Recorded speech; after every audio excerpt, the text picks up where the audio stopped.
love this topic of weaving culture, history, and agriculture on a plate. It sounds so full, so holistic. Yeah, yeah. And those are the things that just feels so true, whether I'm in my home kitchen or at an event or at a retreat. It's just like, again, the way that we taste an ingredient is so much more than the ingredient itself. And to me, there is this really rich history and culture. And of course, every time I'm able to source local foods and serve a plate at a retreat, I'm just so aware of the farmers, the ranchers, the soil, and the agriculture that's involved to produce each ingredient. That's amazing.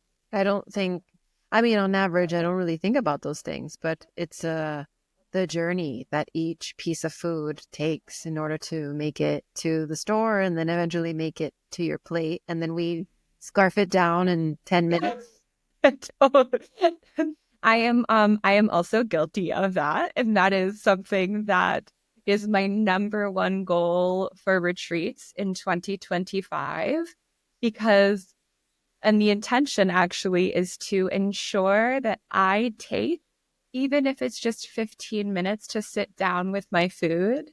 But when I'm cooking 3 meals a day and there's 12 participants, I find that I end up like scarfing food down in between services and just really wanting to embody the intention that I'm offering to participants in my own experience, even if I'm chefing a retreat. Yeah, Yeah. that is important to live the intention that you're sharing with people, to give it to Yeah. yourself too. Sometimes we forget to do that. Yeah. And I'm so grateful, I've met such wonderful humans on retreats. And I often get that reflection from people of like, hey, are you taking the time to sit down and nourish yourself? And it's just there's such reciprocity whenever I hear that question. And I'm always delighted. And then, heed the call and take a few Hmm. minutes to be with what I'm creating. That's good. Yeah. That's good to hear. Yeah. So let's talk about your journey, your culinary journey. My You can culinary. start wherever you want, whatever's coming out. Yeah. Yeah. I'm like, well, when I was in my mother's womb, but yeah, so it's funny. Maybe 3 years ago, I was with my partner at the time, and I'd arranged this like beautiful backcountry hut trip for his 40th birthday. And we skinned up into the mountains and arrived at this gorgeous hut. And there was a hut keeper there. And what she got to do was to essentially cook 3 meals a day for the group at this off-grid, beautiful, essentially chalet in the mountains. And that first night, I looked at her and I was like, how do I get your job?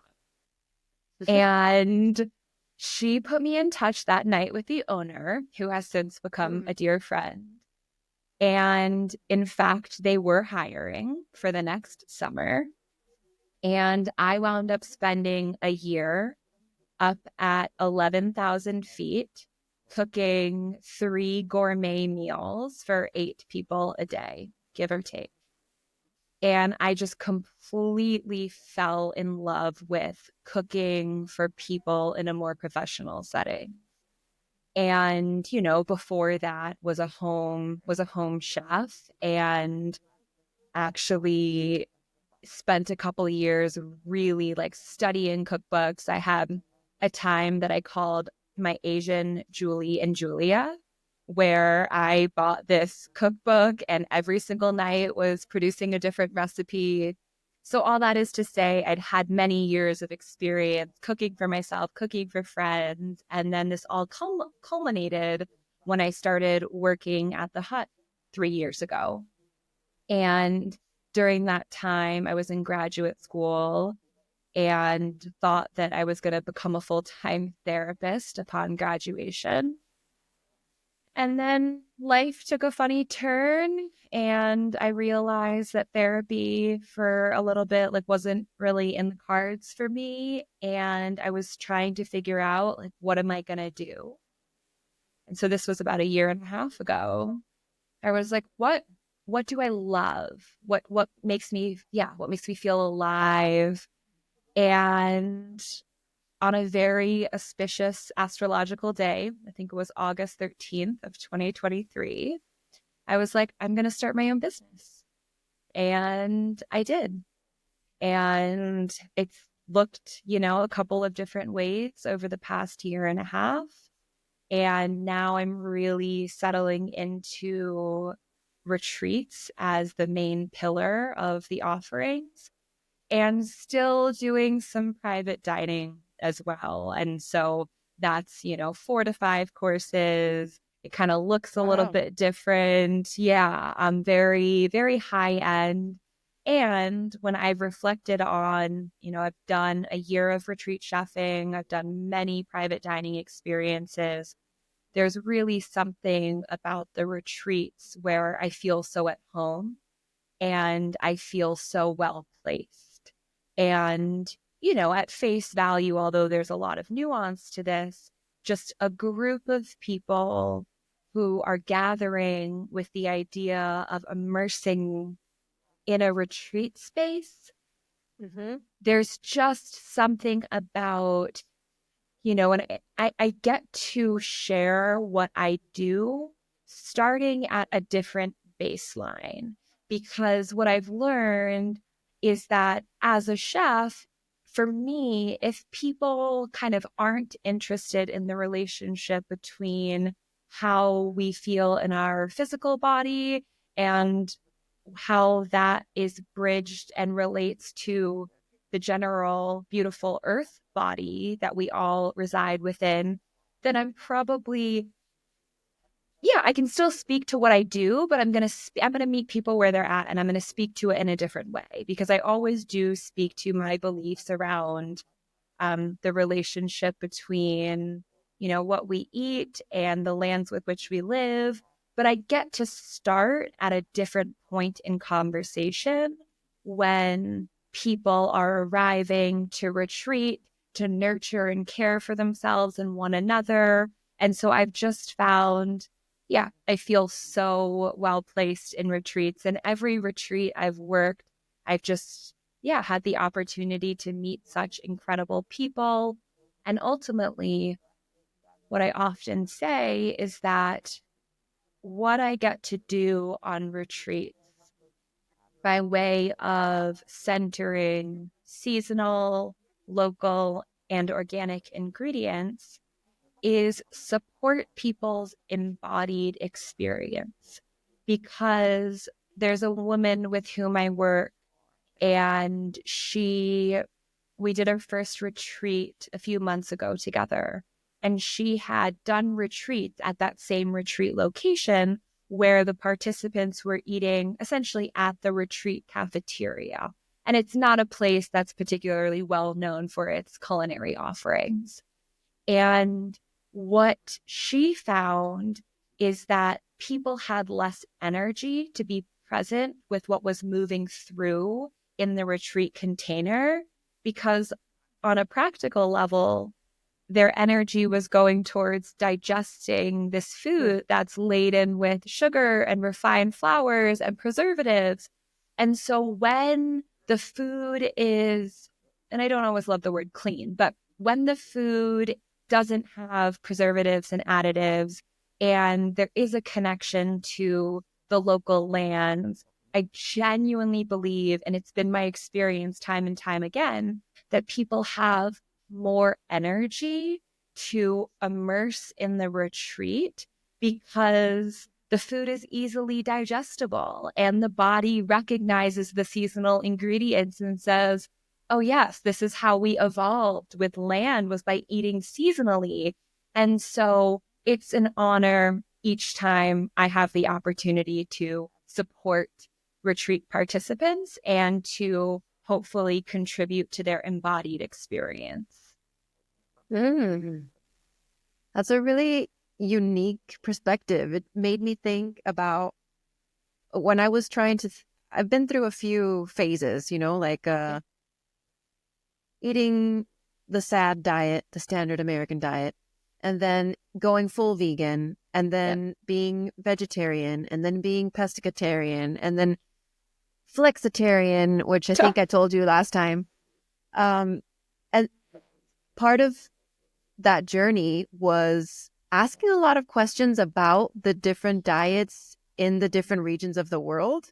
Mm-hmm. Like in more tropical climates, people tend to eat more raw and more fruits and more colorful. But then I was like, well, what did, like people who live in the ice, there's nothing growing there in the same way. And so, and those people eat a lot of meat. Yeah. So it's interesting that you say that, because it also kind of makes me think of, well, there is really, maybe, my opinion, really no right way to eat, but the land kind of tells you in a way what you should eat. Yeah, absolutely. And what's so interesting, and this is something I could talk ad nauseum about, is just, intuitive eating. And I will say that my relationship with diet became very disordered at a young age. And then it was really a 15 to 20-year process to unravel like what had, become so distorted. And when you look at diet culture, especially for young women in the Western world, there's a lot of, this is how you should look, this is how you should eat. And, I speak to that as one end. And then the other piece is that when we look to land to, support us in our awareness of how to eat, it's more complicated than it was thousands of years ago when we were born in the place that our ancestors lived, and then we remained there. And so I find it to be such an interesting and nuanced topic. And for me, I think that, yes, it is both looking to the land, looking to the local agriculture, what was produced there, and also understanding that over the past, 600 years, the foods that are grown in the United States have been completely affected by essentially colonization. And one of my, kind of idol chefs has a restaurant in Minneapolis, and he specifically only uses foods that existed in the Americas pre-European colonization. So shout out to Sean Sherman. Yeah, he's incredible. And, so kind of just to bring it full circle, with the awareness that our relationship with land is different than it's been, even though some people have always been more migratory, I think what we get to do is look to our bodies, right? And actually feel into our bodies to be that guide around intuitive eating. And I too have been all the Aryans, right? Pescatarian, vegan, vegetarian. And, I believe one of the phrases that I often use is this idea of like the gross to the subtle. And so we start at these gross layers and we say, okay, maybe I know that my body doesn't necessarily like these foods or they don't sit well. But then we like drop down into the subtle realms. And the subtle realms is where I personally look to. And that's where I find the information such that, right now the weather is changing. And pretty immediately, so too does my different, do the things that I eat. And in the summers, based on like what my body tells me, I know that more raw foods, more colorful foods. And Mhm. now, I live somewhere where we're so privileged to have incredible regenerative agriculture, throughout the valley. And I can feel like an immediate shift into I want meat. I want warm bowls of, nourishing dark food. And yeah. And so I think it's something that's really interesting to me is how do we support people in coming home to their intuition just in all the ways, and then appreciating that how we come back into relationship with intuitive eating is part of that journey. So it's a little bit about a lot of things, but yeah, Yeah. yeah. The word I was thinking of was craving when you were saying, what your body, and I think that has a negative connotation, like craving is bad. It's like when your body is addicted to something, but your body can also crave good things. I also find that in the summer when it's hot, I'm naturally craving fresh and light, more raw things Mm. like a tuna fish salad with lots of veggies and onions and celery and lemon and just like freshness because it's too hot for other things. But then as it starts getting colder, like I want a soup. I want something warm and nourishing and well, it's all nourishing, but comforting, I guess. Yeah. And, I would not pretend to be able to speak to any like traditional Chinese medicine principles. But what I do know is that, and what I've been told by teachers of mine who are in relationship with traditional Chinese medicine, is just this idea of balance. And so, how do the foods that we eat like restore equilibrium in our bodies based on whether or not it's 100 degrees out or 10 degrees out. And so when it's 10 degrees out, of course, like we're going to want things that warm our systems. And then conversely, when it's so hot out that it makes sense that we don't want heavy things that further push us into the hot heavy side of the spectrum, that our bodies have this natural intelligence that our ancestors had and their ancestors had of like, okay, how do I eat foods that actually balance my system? And the wild thing about all of this is that there is no teacher that is better than Mother Earth. Like the offerings that come seasonally do these natural balancing, can support us in this natural balancing. And unfortunately, it's the way that we are currently in relationship with Earth in many layers that kind of distorts this natural intelligence in the communication between Earth and her offerings and us and our bodies. So there's, a lot of nuance, as I often say. Yeah, you just make me want to go in every direction. I'm trying to stay on point, but then you say something and I'm like, "Ooh, let's go off on a tangent over there." It's quite something to be in the flow, right? And just Yeah. to trust what comes through. But I will trust you to continue guiding us in the ways that you feel. Well, I want to touch on what you said with therapy. Just bringing it back to how you were studying to be a therapist, or were you it was psychology? Well, therapy. Let's just say therapy. There's social work. Um, I have a master's in social work. social work. Yep. Oh, okay. So you did go and get it and do it. Oh, I went and I got it. And yeah, that's a whole other podcast episode. But yes, I Okay. do have a master's in social work.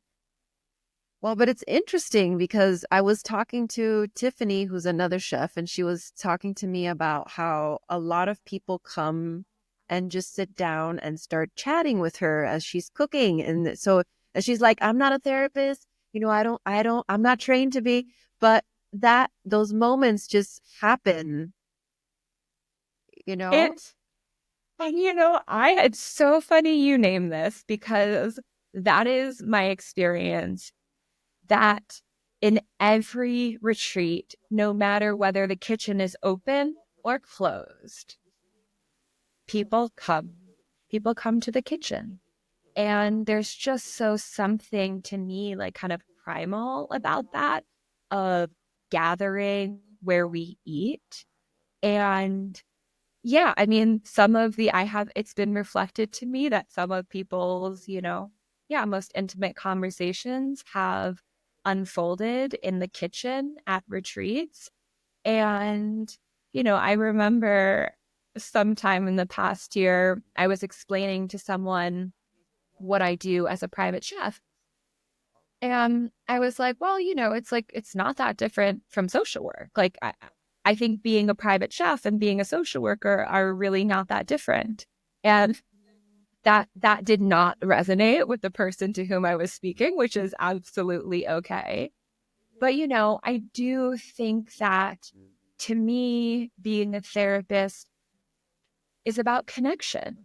And to me, being a private chef is about connection. And I think, at least, I'll only speak from my experience, but part of my experience, having worn different hats throughout my life, is really getting away from this idea that my identity is encapsulated by my professional title. And I know that what I do as a private chef is not so different than what I would or may one day do as a therapist. And, I often speak to the importance in like connecting to self, which then lays the foundation for connecting to human community, so community, which then lays the foundation for connecting and coming home to earth and earth community and the more than human beings and the other than human beings and all of life. And so at this point, I do feel entirely confident that, what I do, it doesn't really matter what I do. And that's something that I love to invite people into. And if it lands for them, then great. And if it doesn't, then that's okay too. But just kind of like the way that I often hear it spoken to is just this idea of decolonizing our minds. And long before we had the social systems and the job titles and the LinkedIns, we were just here existing. And I have a friend who used to say that we're human beings, not human doing. And it's just, that's like that just anchors me sometimes, of just this like whisper of a memory that there are so many ways to exist in this world, and that our gifts, like how we bring those forth into the world, can be our job title, and they can have absolutely nothing to do with our job title, and it's all okay. So I'm honored at what unfolds in the kitchen. And I do think there's something so primordial about, yeah, humans, animals gathering around food. And, I feel very grateful that my first professional cooking job was completely open kitchen. And that's where the guests were skiing in or driving in for their 2-night stay or 4-night stay, because practically speaking, I had to get really comfortable with, okay, I've got chicken on the grill. I am chopping pears for a crisp. I've got some, potatoes in the oven, and I'm trying to toss the salad just at the right time. And meanwhile, people are wanting to talk about their experiences because we're in this intimate hut together. And so I'm so grateful that was how I learned to cook. Because had I come up in like a professional kitchen that, had a different energy and structure, I might not be so comfortable with people trickling in and out of the retreat kitchen all day. But as it happens, it's just something that I absolutely love, is the opportunity to connect with people as the food is being created. And I do believe that there's something really sweet at an energetic level of, whatever conversation is happening or whatever connection is happening also then drops into the crisp or the fudge, right? Because everything is energy and we're constantly in an energetic exchange with our environment. So and I love the people in the kitchen. And let me just say that I've been really blessed to work retreats with just incredible humans. So, yeah, it's been so sweet to get to know people that way. Hmm. I love the way you speak and describe things. Yeah. Thank you. I do try and always my friend and I joke that like we're constantly following the threads and hoping that they eventually come back around. So I do try and tie it all Hmm. back in. But it's sweet when there's connection and when there's a container to just be in these musings and to just witness what comes up. And I really appreciate hearing, you know, after I'm done musing, what kind of like lands for you and what piques your interest. And so it's this like beautiful dance back and forth. Hmm. I'm picking up what you're putting down. Yes. And I love what you said about just getting rid of the titles and in the retreat space, how everyone can just be. That's one of the things as a yoga teacher that really drew me to where the place where I first learned about yoga Yeah.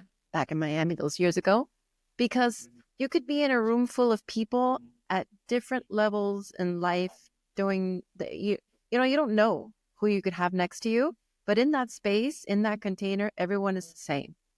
And you are seen for, who you are, and that's it, not what you do. So I liked when you highlighted that human being, not human doing, and just getting rid of these ideas that we have in our mind. And I love that the retreat space has a way of doing that for us. Absolutely. And what what comes through when I just hear you speak that is just like this felt glimpse into what our world could be if that was how we approached relationship with one another, right? Hmm. Of like being first and then the doing secondary. And if we were able to connect on like kind of a heart to heart level that really isn't concerned with what do we do to pay our bills, but more so how do we move in the world and how do we long to move in the world and what are the unique experiences that we've undergone that have shaped and molded and needed our hearts and souls and like what do we long to bring forth in the world. And oh my goodness, if those were the pillars of conversation and connection, as opposed to who did you vote for or, how do you make your money, then it would shape our society in a different way. And so that's something that, I try and be mindful of in whatever way feels appropriate in a retreat is to support the cultivation of that kind of energy, and to create a space where people feel like the being is what's honored and celebrated above any of the middle world logistics that we're all constantly wrapped up in. Yeah, Yeah. definitely. So let's take it back to food because I want to ask you if you can share more about what is regenerative agriculture. Yes, I would love to speak to that and also acknowledge there are people who could speak to that in ways that are so far beyond the scope of what I can speak to. When I think of, and what regenerative agriculture now has to be is so deeply defined by what the industrial and agricultural revolutions were. And for a while, I was chefing for a 96-year-old who was like, I don't believe in anything organic and it's all greenwashed. And, everyone's feelings about it is fair and it's very complex. But what I was naming to him is like, yes, sir, when you were growing up, there was no need for organic, regenerative, pasture raised labels because that's what our food system was. And then, who knows? The population increased, the needs increased. These are all chicken or the egg things. But suddenly, like what's happening, farming, ranching is happening at a very different level. And now, really, when I think about foods that are non organic, non pasture raised, I'm really thinking about that as conventional agriculture, which is unfortunate because conventional agriculture is what most people have access to. And it's really, you know, the practices aren't supportive of the foods, they're not supportive of the earth. And that's pesticides and spraying and glyphosate and all these chemicals that are used to just increase production. So then I think about the world of sustainability. And when I think about the word sustain, it kind of speaks to what sustainable practices are. They're sustaining the conditions as they are. So then comes, the beauty of regenerative practices. And just like I strive to be in relationships and connections that are generative, where we walk away feeling inspired and like there's more that wants to come through. Regenerative practices not only tend to the land, but actually give back to the soil. And what we've done throughout the course of the past 100+ years, we're taking from our soil, because all the nutrients that end up in our food, they start in the soil. And so if we are growing food in soil that's completely depleted, then where are we getting our nutrients from? And the answer is not many We're not. places. We're Yeah. not. We're really, really not. And even organic, which is better, it's not the solution. And when I look at kind of what's happening with our climate crisis, it feels like regenerative practices are more important than ever. And yeah, how do we give back to our soil? How do we give back to our land? How do we grow food or raise cows in a way where at the end of it, the land and the beings and the water are better off? We didn't just take in this extractive way. We're saying, whoa, there's like a sacred reciprocity that I believe we deserve, and that I believe that our mother earth deserves. And so when we employ these regenerative practices, and we is a very generous way because I am not a part of that system, but when people employ regenerative practices, then we're actually caring for the earth that cares for us. And the food it's different. And so we're at a time where I think sustainable is not quite good enough, that we really need to be focusing on regenerative practices. And there's a local ranch just up the road, and it's 3 generations of people who have been working the land. And the name of the place is James Ranch. And if anyone is ever in Durango, that is the number one recommendation for me. It is the best burger you'll ever have. Everything's farm to table. It's a wonderful family. And that's like the foundation of what they're doing is regenerative agriculture. So on the 60 or 100 acres that they, raise cows, you can like sit and have a burger and look out at the pasture and see these happy cows that are truly having the opportunity to live the life that a cow deserves, which is being a cow and not being shoved in a factory and never eating things that they were meant to eat. Yeah. it's incredible, and you can like taste it in the food. It's different. And again, from the gross to the subtle, you end up with a different product. And so I feel so grateful to have them as a model for regenerative agriculture and regenerative ranching. And yeah, they do wonders in the community. So it's really, yeah, I feel so grateful. Wow. I did not know all of that. Yeah, Um, it's yeah.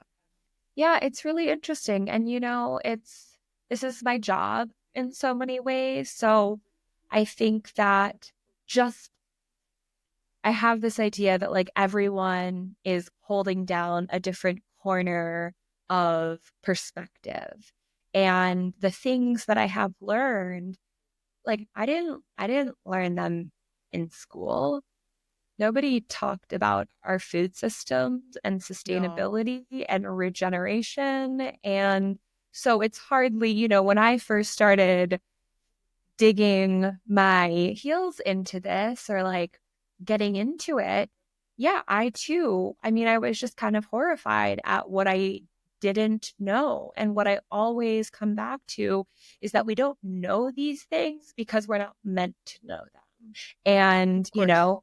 yeah, these companies that control food production and do what they do, it benefits them if we don't know the difference between pasture raised, conventional. And I just also want to give a shout out to the 96-year-old man because, yes, there is a lot of greenwashing. And we could spend our whole lives trying to figure out what is the right cookware that is truly non toxic and how should I drink my water? What minerals should I take? And who should make the minerals that I put in my body? Like, there's just so much. Mhm. And yeah, when people are interested, I appreciate the opportunity to speak to these things. And I also get like the social worker in me really gets that it's overwhelming. It's really overwhelming when we start to look at what these systems are and how they affect us. And that's the social work lens, right? Is how do we bridge the experience of an individual and bridge their experience and the systems that they're a part of. So to understand how our systems affect us at an individual level. That's kind of my definition of social work, although different people would say different things. And when I came out of grad school, I was so disillusioned because I was like, wait, I just spent 2 years in a half systems thinking program because systems thinking, like, looking at how systems affect other systems affect us, that feels deeply resonant to me. And yet I got out of grad school and I was like, wait, so now I understand about our healthcare system and our welfare programs and how those systems affect the experience of the individual. But what about like the greater ecosystem that they're in within their Mhm. community, within the world? And it felt like my social work degree was very like anthropocentric. It was very human focused. And that's important work, but it still feels like, wait. If we're going to feel into systems, then there's so many other systems that we should be looking at. And like I said, we're not taught about our food system. We're not taught about the education system at large.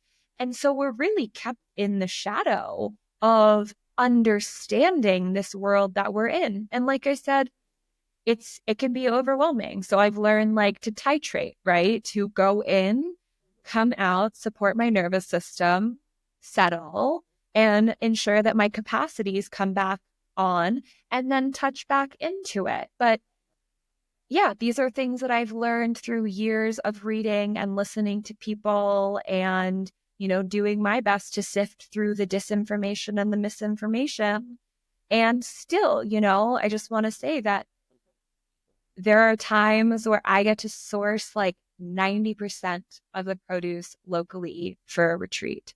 And then there's times where the time of the retreat, doesn't align with, enough seasonal offerings to really bulk out the produce. And so then, yeah, food, what I reach for the next best thing. But I think if we have this narrative that it has to be perfect, especially as it relates to food, what we eat, how we're eating it, then we're always going to fall short. But if we say, hey, I'm going to do the best I can with the knowledge I have, with the wisdom I have, and with what I know at this time, then yeah, then we get to be curious about our experience instead of coming from a place of right, wrong, good or bad. That does not Exactly. feel like the answer to what's happening at this moment in time. It's more about compassion and gentleness and curiosity Yeah, and balance. And I and was balance. talking to a friend of mine. Um, we got into a conversation where she's like, "Yeah, I think I'm going to switch back to cow's milk. I'm done with the almond milk." And I was telling her, "Yeah, especially since, most of the nut milk out there is like 2% of the nut and the rest of it is flavored water." And then I told her, "But it's also important that you get a milk that is like organic and pasture raised and humanely raised cows with no hormones." And I said, "It's sad that we even have to say that. Like our food should just be that way. That we Yeah. shouldn't have to be in a place where we have to, make sure it checks off all of these things that, but it's not like that." And then another friend of mine recently, coincidences, it was the first time, it just yesterday, that she was telling me about regenerative agriculture. And then and now I hear you say it and I'm like, oh, well, what is that? And I really love that, what it, what it's based in and the foundations of regenerative, just like take what you need and then give back what you don't. And just, Yeah. Yeah, absolutely. And the word that comes up when I think about regenerative is reciprocal, right? That it's not just about us, that like soil is alive and there's beings in the soil that are alive. And like, how do we give back to them for the endless ways that Mother Earth, offers to us? So, and yeah, I appreciate that. I have this theory that like when we're following the thread, and that's just the thread of heart and soul and mystery. So that looks different for everyone. But just I appreciate the ways that we seem to like come into contact with things in coincidental ways or yeah. serendipitous ways, right? And there's like something in that, yeah, I always feel like, okay, when these serendipitous things are happening day to day, moment to moment, that I'm on the right track. And by right track, I just mean the track of soul and mystery that, yeah, things tend to come up at the right time and then we'll bump into them again. And my personal belief is that, yeah, there's kind of magic woven into that. Mm-hmm. And so I think it's really important. Just thinking, if I were to have someone making food for me, for them to have this depth of knowledge and understanding of the energetics of the food, where the food comes from. I mean, how do you think it's important for all chefs to have this knowledge or to at least start diving into it? Yeah, that's a really good question. And okay, so my instinct, my gut response is like, absolutely. And then I think I just personally don't ever want to speak on behalf of anyone else. And so, going back to what I said of like, I trust that everyone's holding down their corner of the fort and that everyone's kind of like putting down roots in their perspective. And I want to trust that, like, if I'm doing what I'm doing and you're doing what you're doing, then together we're doing the things that need to be done or that are longing to be done. So, it's kind of a two-part question. I do believe that based on my personal philosophy, that yeah, there's a responsibility. If you're going to feed people and say that I am nourishing you, that there is a connection to where do these foods come from? How am I sourcing them? How am I cooking them? But I appreciate that. And like I said, there's no right or wrong here, but my philosophy is around nourishment. Like first and foremost, I am here to nourish. I am here to nourish whoever I'm cooking for. That doesn't have to be another chef's philosophy, right? They may say like, I'm here to like display the most incredible French cooking techniques that I have available to me. And if that's their guiding philosophy, then I'll bet it doesn't matter as much to them where their food comes from, or I can see how it might not matter. But to me, first and foremost, it's nourishment. But also, and this is something that, I feel, I don't often feel bashful, but I feel a little bashful sometimes when people are like, oh my God, this is the most incredible, X, Y, or Z I've had. Like, what did you do? And I always say, I'm like, I source the best ingredients. Like the best ingredients make the best food. And, even when I'm cooking, even if I'm cooking something that has red wine, for a long time I was a teacher and I used to joke that I had the paycheck of a teacher and the taste of a cardiovascular surgeon. And like that still is kind of true. So all this circles back because I don't cook with $7 bottles of wine.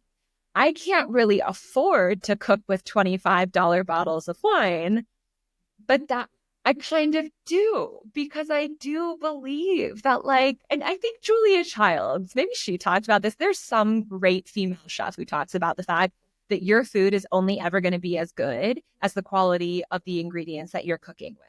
And I'm just not someone like I do not identify as like a perfectionist, and I am like highly obsessive when it comes to sourcing. And I'm not going to get incredible local meat and, the best onions I can find at that time of year and then throw in shitty butter because again, it's that like, what's the lowest common denominator? What are people going to taste? And it's so important to me from the gross to the subtle, and especially just at an energetic level. Like, I do think these things matter. And so, yeah, I cook with the $25 bottles of wine. And I also drink the $25 bottles of wine, so nothing goes to waste. But I do, like that's part of my offering as a chef. And like I said, that's very much secondary to the philosophy of it. Do I think that chefs have an obligation? I think it depends, or a responsibility. I think it depends on what their intention is. And I can dream up a lot of people's kind of driving motivation that may have nothing to do with sourcing and the quality of ingredients. And I also acknowledge like there's a privilege and a risk. And to me, the privilege is in having done years of research, having had weird relationship with food that really forced me to do a lot of healing in my relationship with food and then to go beyond that. But it's also risky because it costs me, I could source ingredients for half the cost if I were willing to do it a different way. And so, in all the different iterations that my business has taken, I've always chosen and to a degree been able to move in a way that honors the philosophy. And there's things that I do that, come 2025, I'm not going to cook fish for dining experiences in Colorado. That makes no sense to me. And whereas offering local beef, local pork, local lamb, that is the taste of these lands.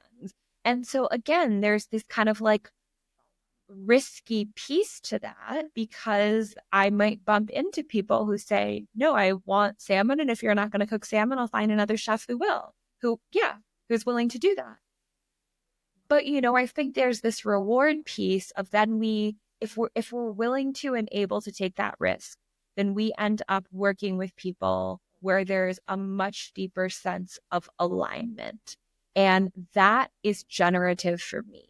I feel depleted when I am working with people who just, yeah, and I want to be thoughtful about my language, but yeah, people who don't care about organic, people who don't care about how what we source impacts lands and us, it's just not the right fit for me. And I don't have any judgment towards their experience, but that's not the right fit for myself as a chef.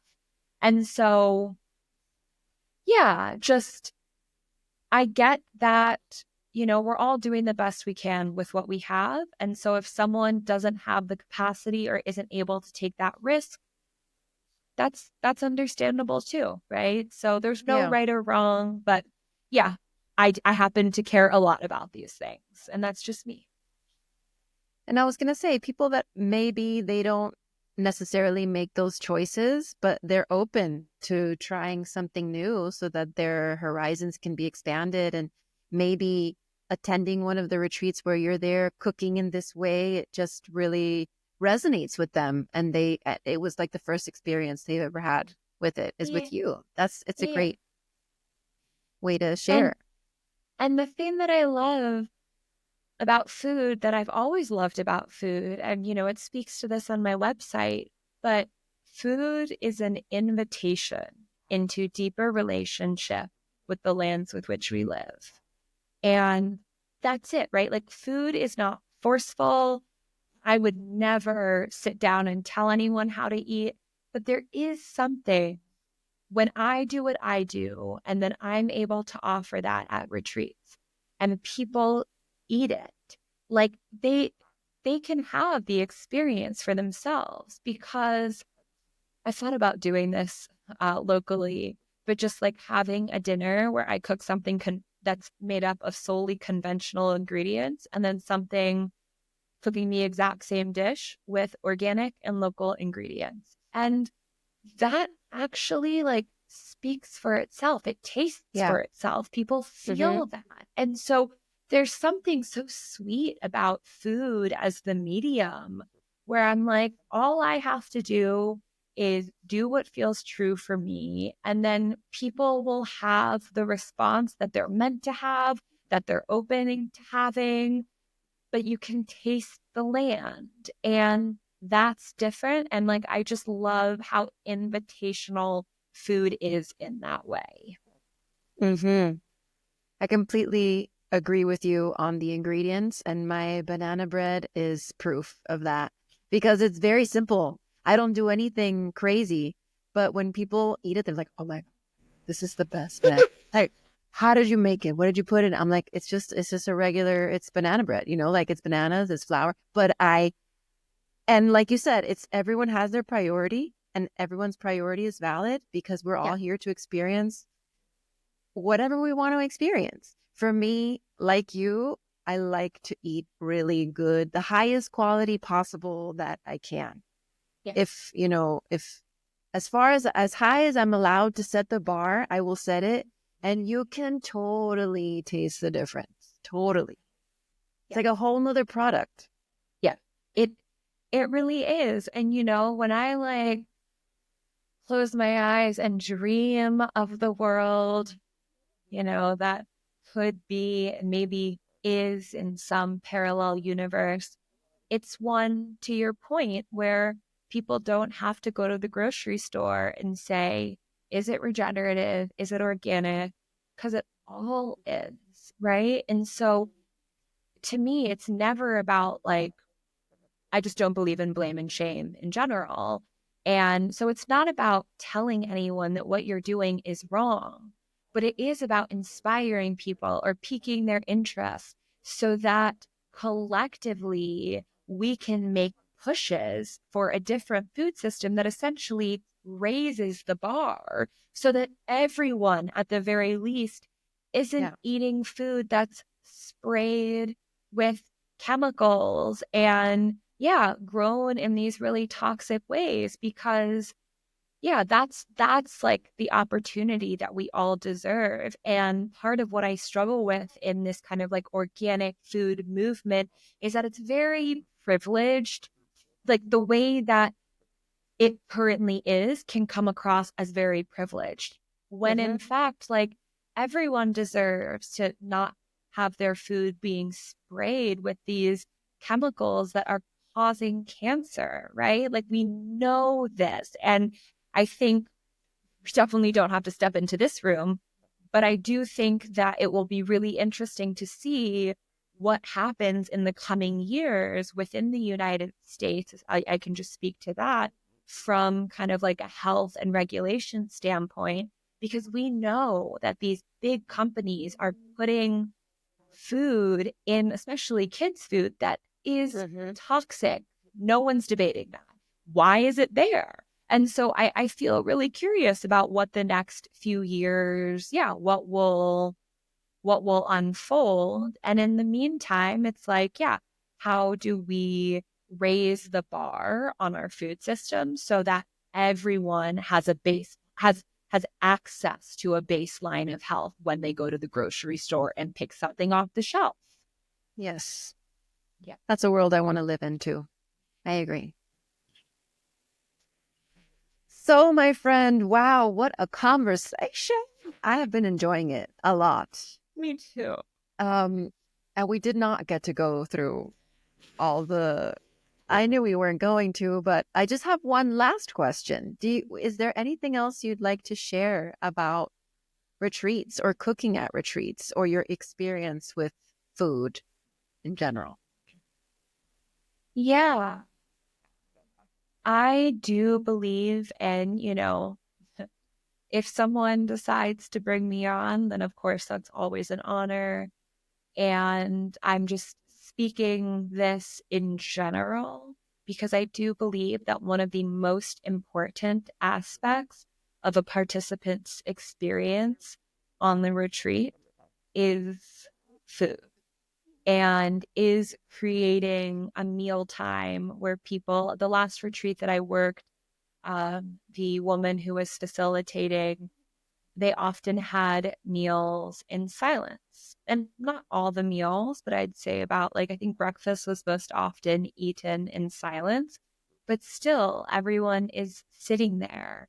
And if I were to say anything about food in general, it's that there is such magic and possibility when people come together and are present with the meals that they're eating, share food, and just connect over that space. Because food has always or historically has so much represented a time where people come together and connect with self, connect with one another.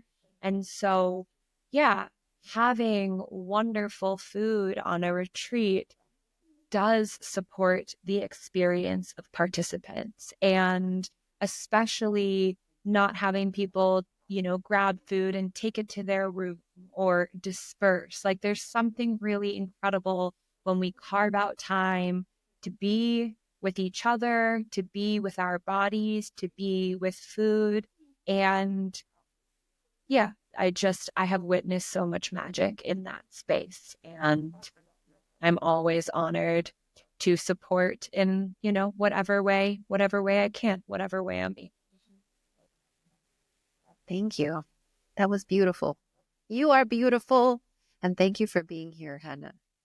It's been such a joy. And yeah, it feels, I know I just used this word, but it really is an honor to be here with you. And I thank you for your presence and for your questions. And it's been so fun to dance back and forth.